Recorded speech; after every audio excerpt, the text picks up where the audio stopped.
Hey, this is Augie with Premier DJ Services. I want to look at a new light that I just got in. And the light's not actually new. It's been out for a while now, but it's new to me. I just got some of these in, and that is the American DJ Mega Tri-Par Profile. This is exactly the same as the Mega Par Profile, except that it has 5 3-watt LEDs instead of having the 10mm LEDs. Exact same construction and design. It's got the double locking yoke on it so that you can sit it flat on the floor and use it as an uplight. And when I say the locking yoke, what I mean is, okay, here we are, I've raised it up just a little bit. Now somebody accidentally comes along and pushes on that, and it will only go down so far before that yoke locks in place and keeps it from going all the way to the ground and possibly damaging something. But the truth is that probably wouldn't happen anyway, because you can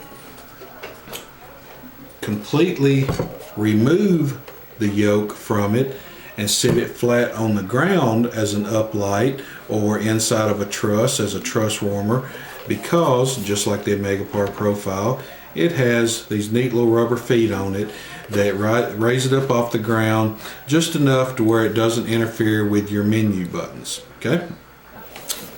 And with the sit flat design, just like the Mega Par Profile, it has your power in on one side, your DMX in on one side, and then it's got your power out on the other side and your DMX out on this side, so that it's very simple to daisy chain these together and run them along a wall to do your uplighting. It's because you've got coming in on one side, going out the other. You're not having to route wires around the yokes or anything like that. Makes for a much neater and more streamlined wiring for these. Now, the only thing that I will warn you about is that, and you won't see this in the on any of the websites that don't really tell you this, and it doesn't tell you this in the product video for it that you can find on American DJ's website or their YouTube channel. But the power out on it is actually not an IEC, so you cannot just take the power cord from the next light in the chain and plug this into this like you can with some brands. And the reason that they do this, what American DJ told me, is so that this can be ETL certified. What this is called an ECOM connection, ECCOM.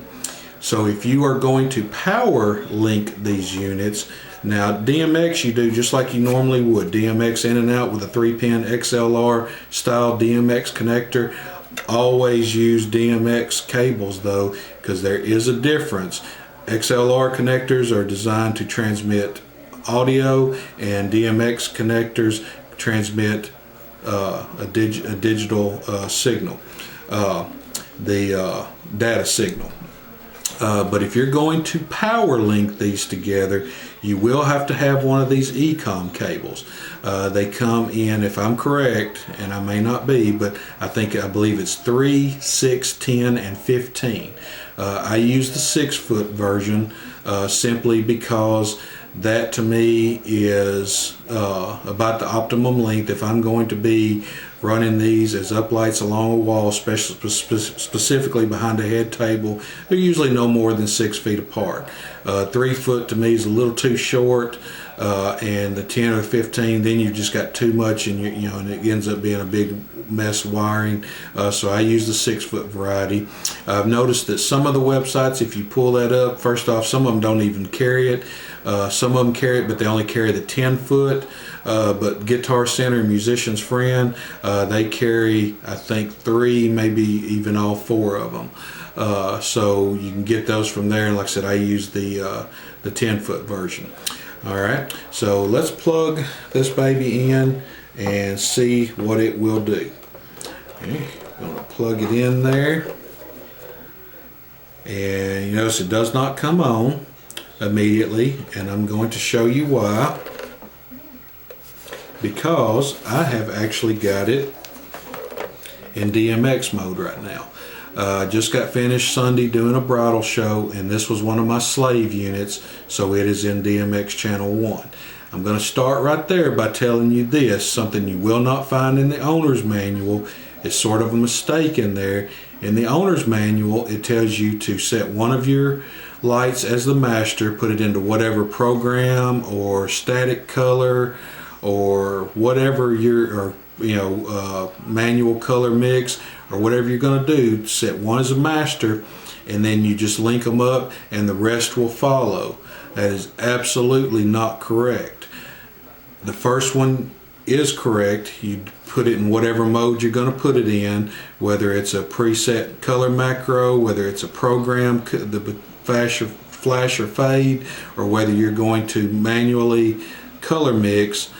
That is true, but then all units after that have to be in DMX channel 1, because basically the first light is transmitting a DMX signal to the rest of them, and it cannot receive that signal unless it is in DMX channel 1. So that's why mine is currently flashing, telling me it's in DMX channel 1, and nothing is happening because I don't have a signal coming into it.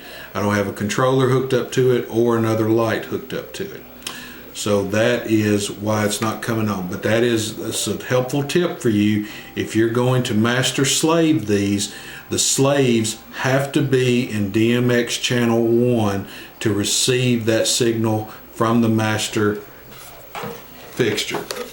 Now, what this, as I said before, we've got our basic 4-digit LED display telling us what mode we're in, and then we have our 4 menu buttons. We have menu setup, up and down, just like any other American DJ fixture.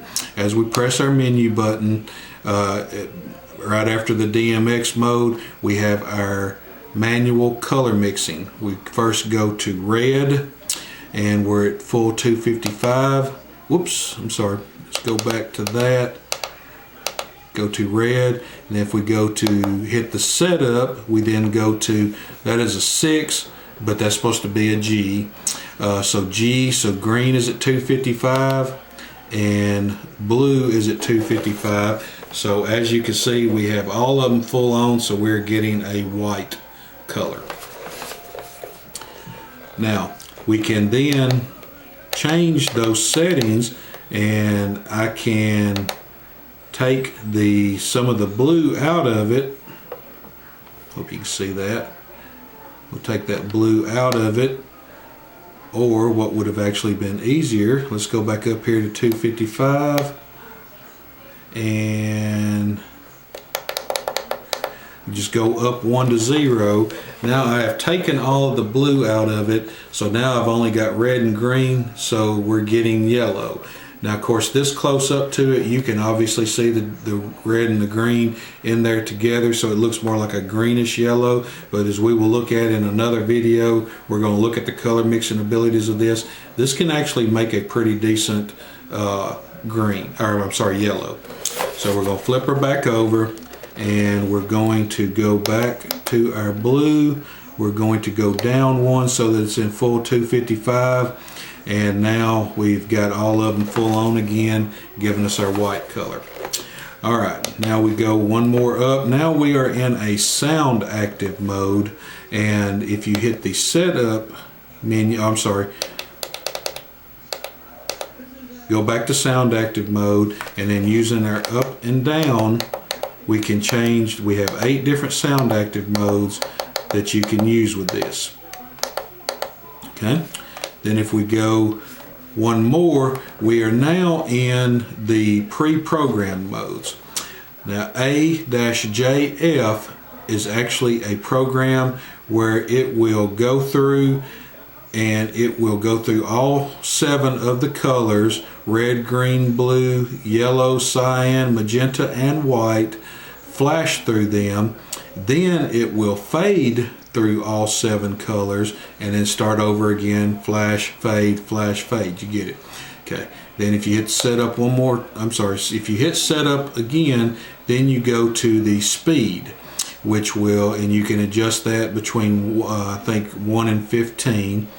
Then if we go back around again, AF is just simply a fade. If we go to AJ, then that is a flash. So AF is fade, AJ is flash, JF is the where it goes between flash and fade. It will go all the way through all 7 colors flash, then go through all 7 colors fade, and then start over again. Okay, and then like I said, once you set what program you want, you do have to go in and adjust your speed accordingly. After you have set your speed, you have to take it back around to whatever program you want. Okay, so you can set your speed first if you want to, but usually you have to see it doing it before you can adjust your speed. But just remember, after you set your speed, scroll back around using display to the setting that you wanted. Okay. All right, if we go one more on the menu, we are now into our preset colors. 1 is red, 2 is green, 3 is blue, 4 is cyan, blue-green, 5 is yellow, 6 is magenta, 7 is white, back around to 0, and it actually cuts it off. So if we go up one more, we're back to 1, which is red. All right, hit our menu button again. This is a feature where you can turn the display on and off. Okay, if I was to, right now I'm display on, which means this display stays on all the time. If I turn that off, this display will shut itself off after 10 seconds. Okay, I always leave it in on because I like to, if I pick this fixture up and flip it over, I want to be able to see what mode I'm in without having to hit any buttons or anything like that. I want to be able to check quickly, so I leave my display on all the time. It might drain just a little bit of power, but I leave it on all the time. Hit our menu again, and we're back around to DMX mode, which is obviously, if you're using a controller, that is what you want to be in, and then choose your channel accordingly, depending on how you're using the fixture. And again, like I said, you need to be in this mode if you're using this as a slave unit. And then we're back around to our color modes. So that is the American DJ Mega Tripar Profile basic review and tutorial. I'm going to now do a video where I actually demonstrate the color mixing abilities of this by itself, and also going to match it up against a 10mm fixture, which is going to be the actually the Chauvet Slim Par 56, which is what I have for my 10mm LED lights. I had, because it has a little narrower focus, and I use those sometimes for highlighting and uplighting beams, columns, that sort of thing. This actually has, and because I think the Chauvet has like a 26-degree beam angle, if I remember correctly. This has a 40, so it's actually much better for uplighting, because you get that nice beam that shoots directly up from it, but then you also get a nice wash out the side. So using typically you can use only 4 of these and get a really nice effect behind a head table because of the wide 40-degree beam angle. So highly recommend these. And one thing, like I said, this is a good quality construction.